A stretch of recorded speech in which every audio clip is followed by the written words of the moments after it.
I went to Montana State University for college. By the end of my time there, I decided that I wanted to get a biology degree with a teaching credential. And so I took over a 7th grade classroom in Montana.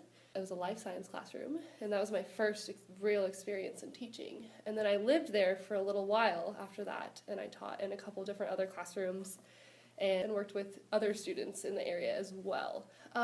A big portion of science is making it very clear to students that we all are living and breathing science.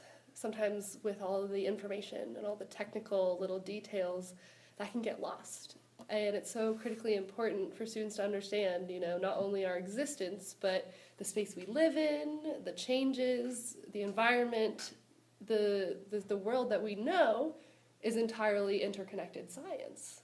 And so along with what we understand about each part, everything in the big picture is connected. But, when it comes to teaching, when you have students that struggle, it's really important to find out what exactly they're struggling with. So sometimes it can be because they're not interested in the topic, or they may struggle with an aspect of the topic. So a part of that is to make it more relatable, or to take the information and give it to them in a different way. And so in teaching, you have to remember there's many different factors that can tie into this. Like maybe the student likes to hear things, or maybe they like to see things. So I have to make sure that that student is getting the information in the best avenue for their success, and they're allowed to relate to that material and try and tie in their interests so they can process the material in their own way. The most important part for me is creating individual relationships with my students. A big part of choosing to become a teacher is wanting to make a difference in young people's lives. This is such a critical time for students to decide how they are going to be a part of the bigger picture, right? We're still in school, we're still learning things, we're still discovering different information, but at the same time we're figuring out, especially at this age, more of what we like and more of topics that we can be successful in. And so to be a part of that, I think, is really great, and to help guide that, with the students' interests in mind is really important to me.